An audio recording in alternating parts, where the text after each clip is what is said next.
कृष्ण हरे हरे हरे राम राम राम हरे हरे हरे कृष्ण कृष्ण कृष्ण हरे हरे हरे राम राम राम हरे हरे। सर्वप्रथम गुरुपाद पद्म नित्य लीला प्रविष्टं विष्णुपाद आश्रोतर सदस्य श्रीमद भक्ति वेदांत शिलावन गोस्वामी महाराज एवं नित्य लीला प्रविष्टं विष्णुपाद आश्रोतर सदस्य श्रीमद भक्ति वेदांत शिलावन गोस्वामी महाराज के अभय चरण कमलों में अनंत करोड़ साष्टांग दंडवत ज्ञापन करता हूं। तत्पश्चात नित्य लीला प्रविष्टं विष्णुपाद आश्रोतर सदस्य श्रीमद भक्ति वेदांत स्वामी महाराज एवं नित्य लीला प्रविष्टं विष्णुपाद आश्रोतर समाज भक्ति वेदांत चित्त गोस्वामी महाराज एवं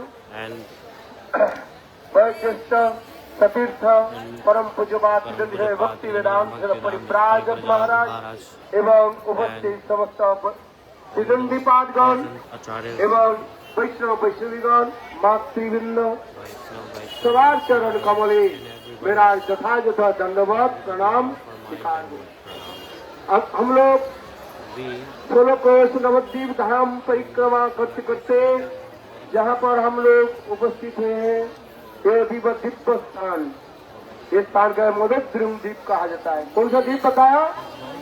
मोदोद्रिम द्वीप कहा जाता है। बहुत सुंदर ये अपराजित दिव्य स्थान है। ये स्थान की महिमा क्या वर्णन करें। और इस तरीके से श्री गौरी मठ से हम लोग आकर के फिर बीच में हम लोग जन्मद्वीप दर्शन किया और उस समय पर स्थान संकीर्ण होने के नाते अल्प होने के नाते वहाँ पर हम लोग बैठ नहीं पाया और उस स्थान के महिमा हम लोग कीर्तन कर नहीं पाया। गुरुदेव के समय उस स्थान पर हम लोग बैठते थे और उस स्थान की कथा भी हम लोग श्रवण करते थे, किंतु हम लोग अभी डायरेक्ट आए हैं, इस स्थान पर आए हैं और इस रास्ते में हम लोग सारंग मुरारी के पाठ बारी हम लोग दर्शन किया। आप लोगों ने दर्शन किया सारंग मुरारी के पाठ बारी। महाप्रभु के अत्यंत प्रिय पात्र थे सारंग जी, बड़े वृद्ध थे और बहुत भजन आदि करते थे। एक समय की बात है, चैतन्य महाप्रभु सारंग के कहने लगे देखो तुम एक तो शिष्य बनाओ। तो उस समय सारंग कहने लगे कलियुग में शिष्य कहाँ मिले, गुरु मिले लाख लाख शिष्य मिला भार, शिष्य मिले लाख लाख गुरु मेरा भार। मेरे गुरुदेव इसको जो है बता देते। कलियुग में गुरु भी सदगुरु भी मिल जाए, फिर देखो सब शिष्य मिलना बहुत कठिन। अगर सब शिष्य भी किसी को मिल जाए सदगुरु भी मिलना भी बहुत कठिन। इसलिए गुरु महाराज इस बंगला प्यार को बताते थे, गुरु मिले लाख लाख शिष्य मेरा भार और शिष्य मिले लाख लाख गुरु मेरा भार। उसी प्रकार सारंग कहने लगे कलियुग है, कहाँ शिष्य कहाँ मिलेंगे। शिष्य उसी का जाता धातु से शिष्य बनता है, जो गुरुदेव के शासन के जो आदेश के जो है निर्विचार से मान लेते हैं। किंतु कलियुग में है क्या? कलियुग में उल्टा होता है। शिष्य गुरु के क्या देते हैं? शासन करते हैं। गुरुदेव ये ठीक नहीं है, वो ठीक नहीं है, गुरुदेव के ऊपर वो शासन करते हैं। इसलिए सारंग कहने लगे जो मुझे शिष्य बनाने नहीं, किंतु महाप्रभु बार बार आग्रह प्रकाश करने लगे। महाप्रभु कहने लगे सारंग देखो तुम वृद्ध हो गए, कम से कम तुम्हारे जलपत्र कमंडुल अथवा कम्बल आदि ले जाने के लिए एक तो कम से कम चेला होनी चाहिए। सारंग कहने लगे नहीं, आप मुझे चेला करना नहीं चाहिए। बहु शिष्य कहू न करिए, बहु शास्त्र कलाभ्यास कबू न करिए। सारंग कहने लगे मुझे चित्त नहीं चाहिए, किंतु महाप्रभु बार बार आग्रह करने पर बोले ठीक है मैं एक शिष्य करता हूँ। महाप्रभु उसमें करने देखो काल गंगा स्नान में जब मैं जाऊंगा जिसको दर्शन करूंगा प्रातः काल में उसकी कान में मंत्र दे दूंगा, वही मेरा चेला बन जाए। देखो प्रातः काल में ब्रह्म मुहूर्त में और सारंग निकट में गंगा देवी प्रभावित होती समय और स्नान करने के लिए गए, देखा एक मूर्ता जो है प्रभावित होकर के जा रहे हैं जल में। सारंग ने क्या कि देखो मूर्ता को पकड़ लिया बाएं हाथ से और पकड़ करके उसके कान में मंत्र दे दिया, गुरु मंत्र और कृष्ण मंत्र दे दिया। मंत्र देने के साथ ही साथ वो मृत जाए मूर्ता जीवित हो गया और उसको उठाया। देखो ऐसे कोई है? देखो गुरु के महिमा के वचन मंत्र देने के साथ ही साथ वो जीवित हो गए और उसको लेकर उसके नाम था, क्या नाम बताया? मुरारी। क्या नाम बताया? मुरारी। उसके सांप काट दिया था, सांप डसने से उसके केले के जो एक नाव बनाते हैं, झोला बनाते हैं और उसके ऊपर रख दिया और गंगा में प्रवेश कर दिया था। और भगवान की इच्छा से उसी दिन प्रातः काल में सारंग जो है उसको देखो जब जीवित हो गए, मुरारी जब जीवित हो गए, गांव में हल्ला हो गया। देखो मुरारी जीवित, उनके माता पिता गांव वाले सब आकर के बोले ये मुरारी तुम घर चलो, किंतु मुरारी ने क्या बोले? ये मेरे शरीर तो छूट गया था किंतु मेरे गुरुदेव ने मुझे प्राण दिया। इसलिए शास्त्र में सही से परम बंधु सही पिता माता श्री कृष्ण चरण जय प्रेम भक्ति दाता निताय गौर प्रेमानंदे। मेरे वास्तव रूप में गुरु किसको कहा जाता है? गुरु प्रसाद भजनो साथ। वो संसार में गुरु गुरु नहीं है जो शिष्य के जो है मृत्यु से जो है बचा नहीं सकते। वो गुरु गुरु नहीं है जो शिष्य के जो है ऊपर उठा नहीं सकते हैं। वो माता पिता नहीं है जो माता पिता अपने संतान संतति के जो है वो यथार्थ जो कृष्ण भक्ति प्रदान नहीं करते। ये सब श्रीमद् भागवत में ये श्लोक भी बताया गया। इसलिए देखो मुरारी कहने लगे मेरे गुरुदेव मुझे प्राण दिया, यथार्थ मुझे प्राण दिया, आप लोगों ने तो मेरे शरीर को जो है प्रभावित कर दिया और मेरे गुरुदेव मुझे जितना दिया। इसलिए उस समय मुरारी सारंग के पास रहने लगे और गुरु सेवा दिखाई। यह जो अलौकिक स्थान आप लोगों ने दर्शन किया सारंग मुरारी के पाटवारी, इसलिए उसकी कहा जाता है सारंग मुरारी। गुरु के नाम पहले हुई और इसके बाद सारंग मुरारी के नाम उसके नाम हो गया सारंग मुरारी। आप लोगों ने दर्शन के हुए पर एक सिद्ध बकुल भी वृक्ष भी है, उस बकुल वृक्ष के ऐसे भी है। देखो सारंग इतने इतने शक्तिशाली थे और उसको भी उठा करके बंसी वादी बजाते थे और ऐसे शक्तिशाली साधारण कोई नहीं। इसलिए सारंग मुरारी के पाटवारी हम लोग दर्शन के उपरांत हम लोग जहाँ पर ये आए हैं ये मदद है। यहाँ पर जो है बहुत सुंदर है जिसमें यह पर लिखा है नारायणी चैतन्य उच्छिष्ट भजन तार गर्भे जन्मिला श्रीदास वृंदावन तार की अद्भुत चैतन्य चरित वर्णन जहार सामने सुप्त कैल त्रिभुवन। वृंदावन दास ठाकुर की पाटवारी। जिस प्रकार श्रीमद् भागवत की जो है कहा जाता है व्यासदेव जी कहा जाता है, उसी प्रकार चैतन्य की व्यास कौन है? वृंदावन दास ठाकुर। ये वृंदावन दास ठाकुर महाप्रभु के अत्यंत प्रिय पात्री और नारायणी के गर्भ में जन्म। ये नारायणी जो थी श्रीवास ठाकुर के भातुष पुत्री थी। चैतन्य महाप्रभु जब नवद्वीप लीला में गृहस्थ लीला आदि कर रहे थे, ये नारायणी अर्थात वृंदावन दास ठाकुर के माता जी ये नारायणी देवी जो है महाप्रभु के निकट आती थी और नित्य प्रत्यह चैतन्य महाप्रभु के लिए गंगा से जल भर करके लाती थी और महाप्रभु से स्नान करती थी और पूजा आदि करती थी और स्वयं महाप्रभु से प्रसन्न होते थे। स्वयं महाप्रभु अपने उच्छिष्ट जो प्रसाद जो है ये नारायणी के देते। इसमें लिखा है ये नारायणी चैतन्य उच्छिष्ट भाजन तार गर्भ जन्मिला श्रीदास वृंदावन वृंदावन दास ठाकुर। उच्छिष्ट जो देखो महाप्रभु के उच्छिष्ट प्राप्ति करके और नारायणी देवी ऐसे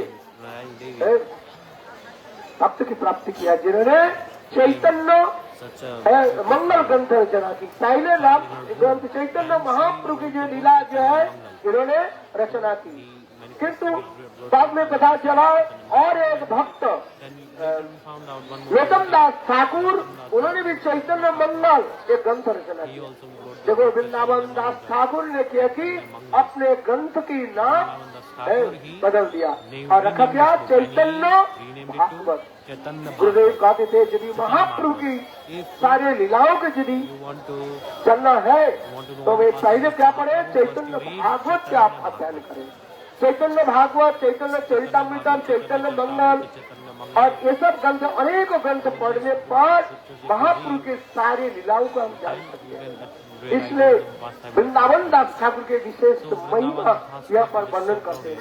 इसलिए कहते कृष्ण लीला भागवते कहे वेद चैतन्य लीलार वैस वृंदावन दास कहिला चैतन्य मंगल जहार समय न से सर्व अमंगल। जीवन में कुछ ग्रंथ पढ़े अथवा नहीं पढ़े, कौन सा ग्रंथ पढ़े चैतन्य चरितामृतम ग्रंथ पढ़े।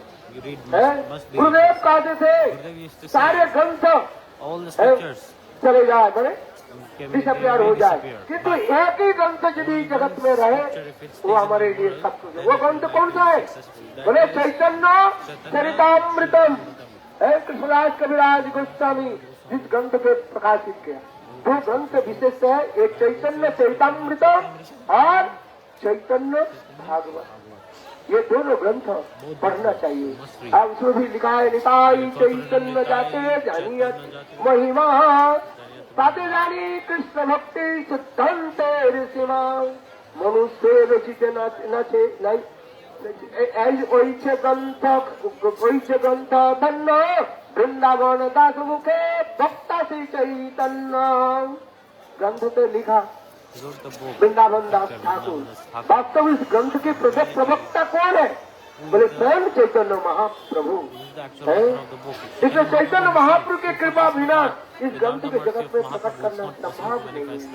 हम लोग जहाँ पर आए हैं ये अत्यंत जो है दुर्लभ स्थान है।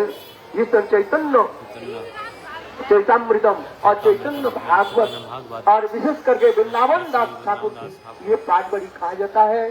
और विशेष करके देखो त्रेता युग में स्वयं भगवान रामचंद्र वनवास के समय अपने छोटे भाई लक्ष्मण और माँ सीता देवी के साथ यह पर कुछ समय तक यह पर विश्राम किया, स्थान बनाया, यह पर रहे। काल हम लोग भी श्रवण कर रहे थे अवतार सार गोराया अवतार কেন না বুঝিলি তারে করিনি রে বাস পিয়াস করিনি রে বাস গেল না প্রিয়াস আপন করম দোষে। कितना सुंदर एक कीर्तन है। अवतारों सार जितने भी अवतार है समस्त अवतार के सार कौन है? हमारे सचिनंदन गौर हरि। गौर हरि की कृपा सुना और कुछ नहीं है। इसमें देखो इसमें अवतार सार गोरा अवतार कृष्ण सर्व अवतारी और कृष्ण से अभिन्न चैतन्य महाप्रभु ये सत्य है। किंतु तथापि सूक्ष्माति सूक्ष्म विचार करने पर पता लगता है महाप्रभु के विशेष एक वैशिष्ट बनता है। जब भी श्रीमद् भागवत में कृष्ण के लिए कहा गया एक संस कला पुंस कृष्ण तू भगवान स्वयं भगवान। किंतु देखो वही कृष्ण वैसे लीला में सारे वस्तु के आस्वादन कर नहीं पाया और अंत में श्री राधा प्रणवी माँ बनेगा। इस लोक के तीन पंचा पूर्ति करने के लिए राधा जी की भाव और कांति लेकर के गौरांग के रूप में प्रकट किए और प्रकट होकर क्या किया और उन्होंने यह जो उन्नत उज्जवल रसक जो है उन्हें स्वयं आच्छादन किया और स्वयं आच्छादन करके जीवों के जो है पिलाया इसलिए चैतन्य महाप्रभु के आप विग्रह देखोगे एक हाथ ऊपर उठे हुए हैं और दूसरी हाथ कैसे तात्पर्य क्या है एक हाथ के द्वारा वो राधा जी के सर्वोत्तम उज्जवल मधुर जो रस जो है प्रेम जो है आस्वादन करे काट रहे हैं और दूसरे हाथ के द्वारा सभी भक्त के वो कर रहे हैं अनर्पित चरिम चिरात करुण अवतीर्ण कलो समर्पयत उन्नत उज्ज्वल समक्ति हरि पूर्ण सुंदर स्तुति कर्म सुनिर्पित सदा हृदय कंदरे प्रतिभा सचीनंदन प्रभु गोसाई पाद के वर्णन कर रहे महाप्रभु की महावदन्यता की विशेष वैशिष्ट यह पर दिखा रहे हैं। इसलिए अवतार जो है देखो जितने भी अवतार है सब एक एक कर गए यही जो है नवद्वीप धाम में आए मत पूर्व बरह से लेकर के ये तो ये निश्चिंग अवतार की कथा हम लोग का श्रवण किया। देखो निश्चिंग देव हिरण्यकशिपु के पद के ऊपर हम लोग कहते निसिंगपल्ली तो सत्य युग में वह पर भी विश्राम भी किया जिसके देवपल्ली कहा जाता है समस्त देवता लोग निश्चित देव के कहते स्तुति आदि की। रामचंद्र भी ये पर भी आए ये स्थान जो है रामचंद्र वनवास के समय इस स्थान पर आए यह पर गुरुदेव भाव में विभोर होकर के और रामचंद्र की अत्यंत सुंदर लीलाओं कथा वर्णन करते थे।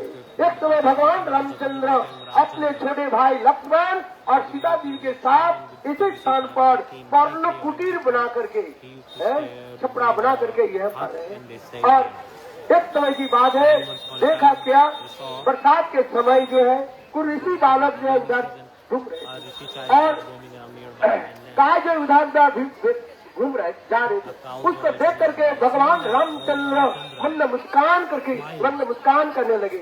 उस समय सीता देवी कहने लगे हे नाथ आप क्यों मन मुस्कान क्यों करे तब उस समय भगवान रामचंद्र कहने लगे हे सीते मेरे ये रामलीला के बाद मैं कृष्ण लीला प्रकट करूँगा और कृष्ण लीला के बाद मेरे गुजराती गुजतम एक लीला जो है वो मैं प्रकट करूँगा। मैंने उस लीला के बारे में सुनाई। उस समय भगवान रामचंद्र कहने लगे सीते आज हम वनवासी है तुम्हारे तुमको लेकर के मैं वनों में भटक रहा हूँ किंतु देखो कृष्ण लीला में अर्थात राम लीला के बाद कृष्ण लीला में तुम बनोगे राधा और मैं बनूंगा कृष्ण और देखो उस समय बंसी वादन करके तुमको कैसे कैसे प्रेम के द्वारा मैं ये समझता रामचंद्र स्वयं अपने की कहने लगे और इसके बाद कहने लगे देखो उस समय सीता के भगवान रामचंद्र कहने लगे ये चैतन्य लीला में जानी मेरा कली युग में मैं ये निमाय होकर के प्रकट होगा वो भाव को मैं प्रकट करूंगा। उस समय तुम बनोगी लक्ष्मी विष्णु प्रिया और मैं बनूंगा निमाय मैं सन्यास लेकर के मैं चला जाऊंगा तुम घर में रहोगे और मैं वन में सन्यास लेकर के मैं रोते रहूंगा। इस प्रकार रामचंद्र गौर इलाके जो है स्मरण दिलाने लगे। ये समस्त दिव्य स्थान है ये जो है अपराध वस्तु क्यों ना ये मिलान और विरह संभोगमय लीला और एक होता है विप्रलम्बमय लीला। जब तक हम विप्रलम्ब लीला के जब आस्वादन नहीं करें तब तक हम लोग मिलन लीला के जो है वो हम अनुभव कर नहीं पाएंगे। इसलिए चैतन्य महाप्रभु विप्रलम्बमय तनु कहा जाता है। वह विप्रलम्ब भाव के द्वारा जगत जीवों की जो है कैसे करुणा आदि की इसे कहते हैं न बिना विप्रलम्बे न सम्भोग पुष्टि मस्तनोते। जिस प्रकार विप्रलम्ब भाव क्या कहते हैं मिलन लीला के संभोग लीला के पुष्टि कराते हैं। इसलिए ये विप्रलम्ब भाव और विशेष करके साधारण लोगों की भी प्रेम दान करूंगा कैसे नाम के द्वारा। कलिजुगे नाम बिना और नहीं धर्म सर्वशास्त्र शास्त्र मर्म ये कलियुग में क्या है, ये नाम करना पड़ेगा। कुछ भी कर ले, शास्त्र ज्ञान कर लिया, जात जब कुछ भी कर लिया, किंतु यदि हरिनाम नहीं किया तो सब व्यर्थ है। इसलिए चैतन्य महाप्रभु ज्यादा कोई ग्रंथ आदि रचना नहीं की, उन्होंने केवल 8 श्लोकों के द्वारा उन्होंने जगत जीवों को जो शिक्षा दी, जिसमें कहा जाए शिक्षा कहा जाता है, जिसमें मैं थोड़ी समय लेकर बताता हूँ। महाप्रभु ने क्या दिया, चेतोधर्वनमार्जनम, बोलो जरूर, चेतोधर्वनमार्जनम अवमहादाभग्न निर्वापनम श्रेया कैरव चंद्रिका वितरणम विद्या वधु जीवनम आनंदम बुद्धि वर्धनम प्रतिपदम पूर्णमृत साधनम सर्व आत्म श्रवणम परम विजयते श्री कृष्ण संकीर्तनम। दोबारा देखिए, चेतो दर्पण मार्जन, हमारे चित्त कैसे है, हृदय कैसे है, दर्पण के भांति है। दर्पण माने आईना। ये दर्पण में यदि धूल लगा रहे प्रतिच्छ भी दिखाई नहीं पड़ेगा। इसलिए महाप्रभु का तो देखो, मेरे हाथ की तरफ देखो, ये मानो दर्पण है। ये क्या है, दर्पण है। इसलिए कहते हैं इसको क्या, चित्त रूपी दर्पण के क्या करना पड़ेगा, मार्जन। मार्जन कैसे करोगे, रुमाल लेकर के, कपड़ा लेकर के मार्जन कर साफ करना पड़ता है। इसलिए कहते हैं दर्पण मार्जनम अबापनम वितरणम वधु जीवनम आनंदम बुद्धि वर्धनम प्रतिपदम पूर्णमृत आस्वादनम सर्व आत्म श्रवणम परम विजयते श्री कृष्ण संकीर्तनम। नाम संकीर्तन का और कुछ करना नहीं है। कलियुग में केवल नाम आधारा सुमेरु सुमेरु नरह उतर ही पारा। कुछ भी करे पर जिसमें केवल नाम संकीर्तन, हरे नाम हरे नाम हरे नाम ही केवलम कलो नास्तिव नास्तिव गतिरन्यथा। सर्वशास्त्र की यही सार है। विद्या बुद्धि पंडित वो हमारे शास्त्र को देने जाएगा। एकमात्र अंतिम काल में क्या चाहिए, 2 अक्षर निकल करके आए, वो क्या है, कृष्ण नाम। कृष्ण ये नाम का है। जन्म जन्म मुनि जतन कराई, अंत काल राम नाम आवत न आई। बड़े बड़े संत महात्मा कितने बक्तृता देते हैं, कितने पाठ प्रवचन करते हैं, किंतु मृत्यु के समय ये 2 अक्षर इतने सहज नहीं है। कंठ घुरघुराए थे मृत्यु के समय, जैसे मेरा दशा हो गया, कफ जम गया, रात में सो आगे सकता है। रात 2 बजे उठ करके हरिनाम करता हूँ, किंतु क्या होता है, कट कट कट कट। ये समय मेरा अनुभव की बात बता रहा हूँ।